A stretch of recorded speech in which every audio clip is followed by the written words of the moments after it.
आनंद प्रवासात सगळी लोक चांगले असले तरच भेटत असतो आपण. एअर कंडिशनर गाडी आहे 1 कोटीची, 1 कोटीची एक गाडी आहे. 1 कोटी आपल्याला काय पैसे चाललेत का? वचनम किम दरिद्रता. 1 कोटीची गाडी आहे. आणि चोखट दादा त्याच्यातली सगळी माणसं दिवस माळवल्यावर लघुशंकेला काका उतरले आणि पुन्हा गाडीत बसले. पण 1 जणाचा पाय भरला.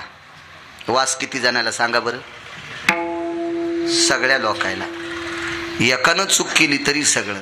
मग संप्रदायात सुद्धा बट्ट्याबोळ करणारा 1 जरी कीर्तनात आला तर अख्ख्या कीर्तनाची काशी करत होते. अख्ख्या कीर्तनाची विठाला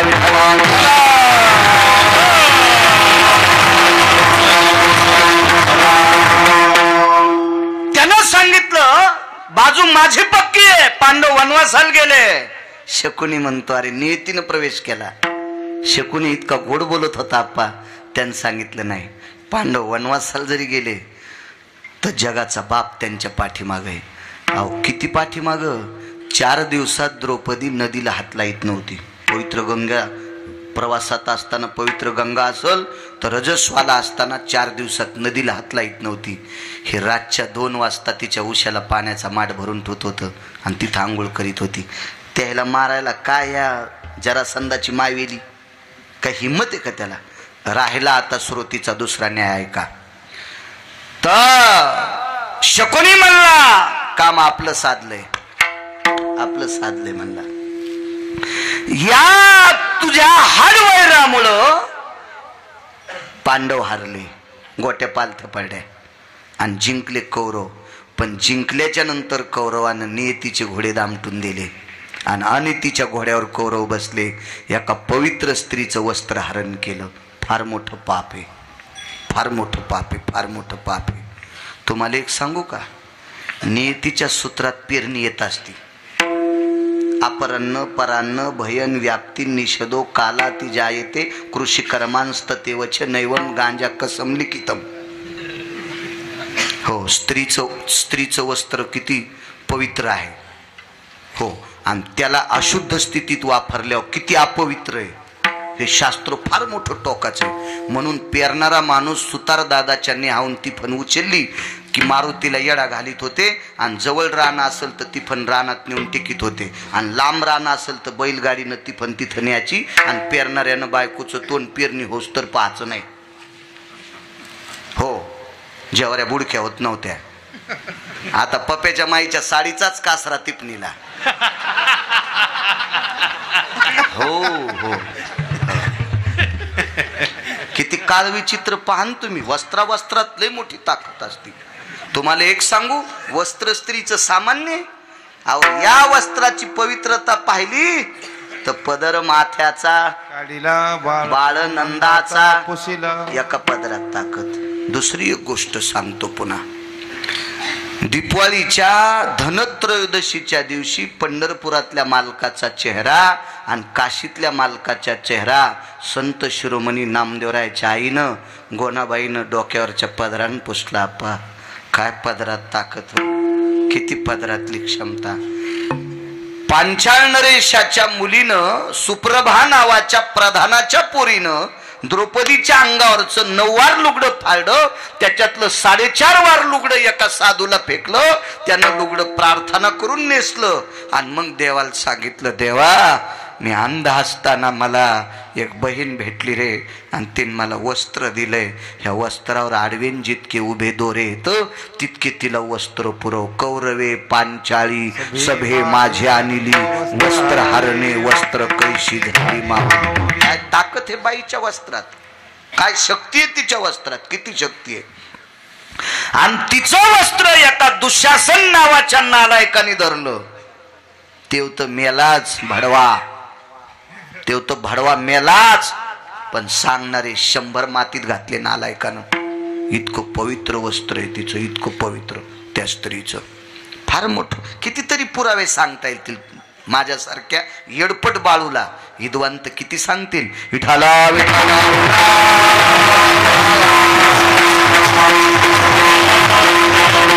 नियतीनं संचार केला आणि शकुनी सांगतोय जय आपला आहे, आपला जय. दशात जरासंधाने विचारलं कस काय? वचनगाठ बांधली. म्हणला बेटा मग भाषे मरायचे राहिलेत, तू जर का कोणाच्या कानात सांगितलं तर खेळ बदलू शकतोय. मग वचन गाठ. ते म्हणला मी गुप्त ठेवल्यानं काय होईल, शकुनीकडे 2 पुण्य होते, फक्त 2, आज नाही सांगत. आप्पा त्या 2 पुण्याचा संकल्प सोडा पंढरीनाथ बुवा. आणि जरा संदाल सांगितलं बेटा मग काम होण्यासाठी वाचव, तू हे सांगू नकोस कोणाला की शकुनी भाच्याच्या विरोधात आहे, काम माझं साधतंय. तू या हाडवैरान फक्त वनवासाला गेले, राजे पुन्हा तेच होणार आहेत. पण तुला सांगतो तुझ्या कुठल्याच गंगेतल्या आस्ती हाडं स्वीकारित नाहीत. हे जर तू खुनगाट गपचिक ठेवली तर माझं 2 पुण्य देऊन टाकतो आणि त्या पुण्याईनं तुझ्या आस्ती गंगेत विरत्यात. हो, चांगल्या पुण्याचा आशीर्वाद द्याला की ते जात असतं. मला वाटतं आदरणीय वारकरी संप्रदायातलं फार मोठं आधार्य रत्न सद्गुरू भानुदास महाराज एकदा वारीला चालले आप्पा. आणि वारीला जाता जाता दरवर्षी एका माणसाची तो मुक्काम व्हायचा. आणि मुक्काम होता असताना मग त्या घरातली लोक थोडीशी असे वाट लावताना डोळे भरून यायचे गुरुदेवा. आणि मग एके दिवशी भानुदास महाराज म्हणले अरे 4-2 वर्षापासून येतो पण तुम्ही असे प्रसन्नपणानं वाट लावी जा ना मला, तुम्ही रडता काय. त्या घरातली वारकरी बाबा एक बाई म्हणली महाराज आमच्या घरात 10-15 वर्ष झालं पाळणाच हालत नाही, पाळणा हालत नाही. तर महाराज म्हणले हालन ना, काय ना बोले. तर पंढरपुराचं दर्शनाला गेल्यावर पंढरपुरातल्या मालकानं पाहिलं. म्हणले देवा काय मिळे काय नाही. म्हणले द्याला नाही आशीर्वाद तुम्ही त्याला, ह्या पिढीत त्याला काही होणार नव्हतं. दिली चाली वाचा शय मागिल्या तपाचा. मग साधून आशीर्वाद दिल्यावर पुण्य संपत आहे. तर शकुन्याला धड होता का, याच्याकडे 2च गोष्टीचं पुण्य होतं. हे पुण्य जरा संदाला देऊन टाकलं आणि मग हाडं विरले. आता हे गरज नव्हती बरं पुढं सांगायची, पण नादास्तून वटवट करायचा, त्याच्यामुळं पुढचं सांगितलं. आणि मग हे सगळ्याला सगळे भाषे संपले. एका संक्रांतीच्या दिवशी गांधारीनं वारकरी बाबा 100 सोना ढवळ्या साडीत पाहिल्या. हो ढवळ्या साडीत आपा संक्रांतीच्या दिवशी 100 सोना विधवा. सासूला काय वांद्या वाटेल हो, काय वांद्या वाटेल, काय वांद्या वाटेल, काय देवांद्या वाटेल. त्यावेळेला गांधारीला कांतीप्रिया नावाच्या दासीनं सांगितलं माय रडू नकोस, पांडवाला दोष देऊ नकोस बाई, द्वारकेतल्या मालकाला कृष्ण परमात्म्याला दोष देऊ नकोस. तुझे 100 पोर मारले ते तुझ्या सख्या भावानं. गांधारीनं अशी मूठ दाबली, कर कर कर कर कर कर कर कर कर कर मूठ दाबली. कांतीप्रियेनं मूठ उखलली. माय उलटा शाप देऊ नकोस, आता ते 100ला 100 मेलेत. तो पंढरपुरातल्या मालकाला शाप दिला. प्रभास क्षत्राव त्याचे वज्र जर सोडून दिला, वज्राला एका भजण्याचा प्रसाद भेटला होता. गुणीजनाचा नाही बरं, भजण्याचा, वारकऱ्याचा प्रसाद. तो वारकरी सुदामदेव त्या पोह्याच्या प्रसादाने 1 पोट्ट वाचलं चोखट दादा, बाकी सगळे मेले तुझ्या शापानं. कांतीप्रिया नावाची दासी सांगते. आणि बाई शकुनीनं जरी पाप केला असेल तर त्याच्या कुळातले लोक वाईट नाहीत ग. तू गव्हासोबत किडायला दळू नकोस. आणि शापावर मूठ उकलली कांतीप्रिया. ब्रह्मज्ञानानं परिपूर्ण अशी दासी होती. मग तिनं सांगितलं का ग माझा सख्खा भाऊ सख्या बहिणीचे पोरं का मारील. वैर सांगितलं बाई तुझ्या दुर्योधन नावाच्या पोरानं पाण्यातले पंडाव खेळता खेळता पाण्यात दाबून भावाचे मामाचे 4 पोरं मारले. म्हणून त्यानं तुझ्याच घरच्या भाकरी खाऊन तुझ्या 100ला 100 मारले.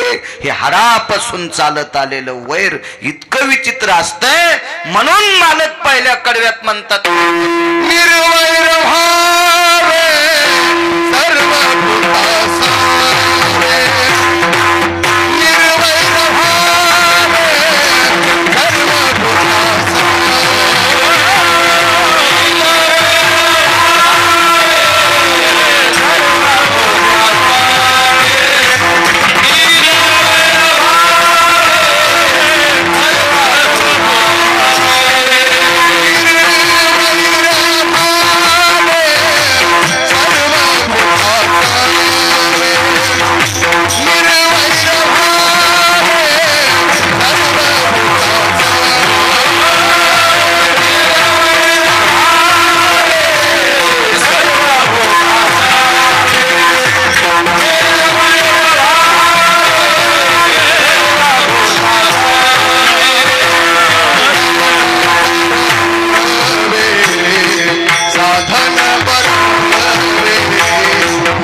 वैरानं चांगल्या चांगल्या लोकांचा कचरा झाला. ऋण वैर हात्या हे तो न सुटे देवा, हे तो न सुटे देवा.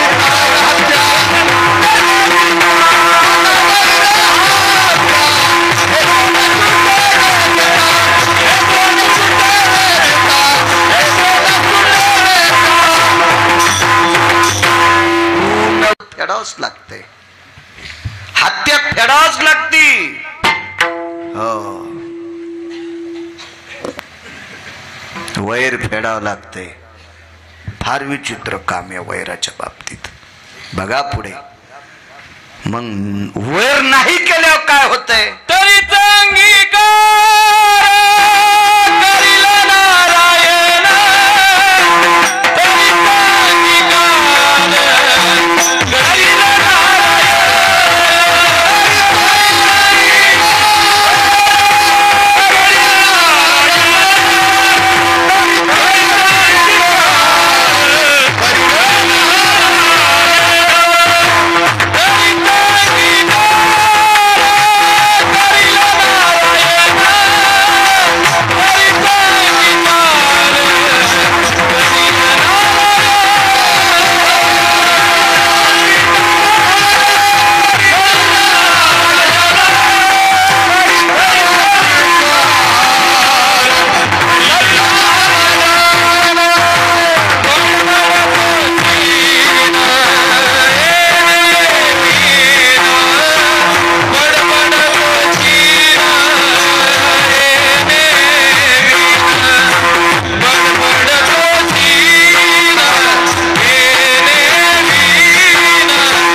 पण वैर जर नाही केलं तर जगाचा मालक स्वीकार करतो. देव तर स्वीकार करील, लय लांबची गोष्ट आहे. वैर संपलं की लय गोष्टी गोड होत्यात. रामेश्वर शास्त्री नावाचे फार एक अधिकारी शास्त्री होऊन गेले, 400 वर्षापूर्वीचे शास्त्री. बघा, जे शास्त्री सांगितले हे आपल्या कळण्यातले शास्त्री, पण 400 वर्षापूर्वी पंढरीनाथ बुवा शास्त्री होते. रामेश्वर शास्त्री बहुलकर, विद्वान. तुकोबरायचा गाथा पाण्यात टाकला. तुकोबराय पवित्र इंद्रायणीच्या तीरावर बसले आणि रामेश्वर शास्त्रीच्या सानिध्यातला एक चमचा, तुमच्या क्षेत्रात चमच्यापासून सावधान. हो, राजकीय क्षेत्रात चमचे लय बेकार, लय बेकार. हो, तुम्हाला सांगू का, तेव्हा खिरीतला चमचा गुरुदेवा कढीत गेला तर धकतू, पण कढीतला चमचा जर खिरीत आला तर इचकत बरं, मात्र लय इचकत, लय इचकत. म्हणून शक्यतो कढीतल्या चमच्यापासून लांब राहायचा. खिरीचे चिटकू द्या ना, खीर जरी कढीत गेली तर कढी गोड लागन. कढी गोड. आणि टाक, शहाणी बाई गुळ टाकते का नाही कढीत? शहाणी सांगायलो, शहाणी मी. शहाण्यालाच येत असते.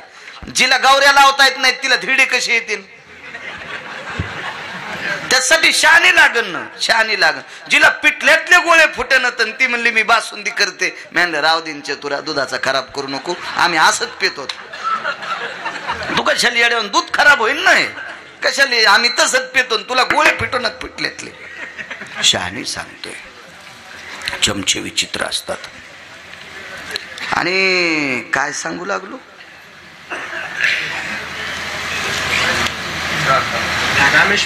रामेश्वर शास्त्री. तो रामेश्वर शास्त्रीच्या सानिध्यातला एक चमचा तुकोबरायकडे गेला. तर तुकोबराय काय डोळे उघडीत नव्हते, देव आल्या उघडे नव्हते. पण रघुमामा यानं जास्त आग्रह केल्यामुळं डोळे उघडले. काय म्हणले? आपण शास्त्रींकडनं आलात? जी जी. काही नाही म्हणे, शास्त्रींनी तुमचा गाथा पाण्यात टाकला याबद्दल काय? शास्त्रीच्या बाबतीत मी खालीवरी बोलणं जिभेला किडे पडतील. तुकोबारायचं गवत बरं का, तुकोबारायचं पद. शास्त्री शास्त्री येत, त्यांना हे उचित अनुचित कळतंय, निष्ठ अनिष्ट कळतंय. मी त्यांच्या बाबतीत काय बोलणार आहे? तर ह्या कढीतल्या चमच्यानं दादा शास्त्रींना येऊन सांगितल्या.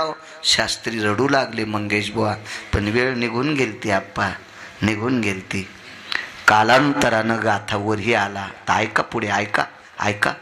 वैरांत करणात न धरल्याची ताकद किती मोठी असती. तुकोबारायांनी एक शब्द रामेश्वर शास्त्रीविषयी चुकीचा बोलला असा दाखवून द्या, त्याच्या बुटाचं मंदिर बांधतो मी. रामेश्वर शास्त्रीविषयी तुकोबारायांनी एक ह्रस्व दीर्घाईत का जर शब्द चुकीचा वापरला असेल, गाथा सामान्य संपत्ती. तुमच्या माझ्यासारख्या अज्ञानी माणसांचा माथा दुरुस्त करायची ताकद गाथ्यात आहे. याच्या पलीकडे सांगू, हे संत वाङ्मय, या संतांचे गाथे जर नसते तर आपल्यात आणि ऊसातल्या डुकरात काहीच फरक नव्हता. ऊसातल्या डुकरापेक्षा आपण बंगिरे झालो असतो. ह्या गाथ्यांनी आपण वाचलोत, ज्ञानेश्वरीनं वाचलोत, ह्या ग्रंथ संपदेनं आपण वाचलोत. हे संतांचा अधिकार आहे. तर कालांतरानं गाथा तुकोबारायचा पोरी आला. आता हाच चमच्या रामेश्वर शास्त्रीला विचारतोय. म्हणून मी नेहमी सांगत असतो, फुटक्या दुर्नायपासून सावधान. फुटके दुर्न कामाचे नसते. काय होतं माहितीये का वारकरी बाबा, फुटक्या दुर्नात वरण वाढलं की चपाती ओस्तरच गळून जाते. मग कुत्र्यावानी चपाती खावा का कोरडी? त्याच्यापेक्षा फुटक्या दुर्नात वरण घेण्यापेक्षा चपाती अशी कुस करायची आणि त्याच्यावर वरण घ्यायचं. फुटक्या दुर्नातलं वरण चपाती संग खाऊ देत नाही. मग फुटके दुर्ण तुमच्या क्षेत्रात तर फेकून दिले पाहिजे. हो, फेकून दिले पाहिजे. फुटके दुर्ण कामाचे नसतील, कामाचे नसतील. तर हा फुटका दुरण तुकोबारायला तसं बोलला. तर तुकोबारायचं मनोगत रामेश्वर शास्त्रींना सांगितल्यावर रामेश्वर शास्त्रीच्या डोळ्यातून पाणी आलं. आणि आता गाथावरी आल्यावर हाच फुटका दुरण तुकोबारा रामेश्वर शास्त्रीला म्हणत होता, तुम्ही गाथा पाण्यात टाकला, तुमची काय काय आता काय तुमचं मनोगत आहे? तर रामेश्वर शास्त्रीनं आरती दाखवली. आरती 2 कलरची होती. आरतीचे वरचे कडवे काळ्या पेननं होते आणि शेवटचं कडवं लाल अक्षरात होतं. तर ह्या खबऱ्यांनी रामेश्वर शास्त्रीला विचारलं, शास्त्रीजी वरचं कडवं काळ्या अक्षरात आहे, खालचं लाल अक्षरात का? अरे तुकोबारायची आरती लिहित असताना दौतीतली शाही संपली. शेवटचं कडवं लिहित असताना मग हा कलर कुठून आणला? रामेश्वर शास्त्रीनं सांगितलं, रंग नाही रे, रंग नाही, रंग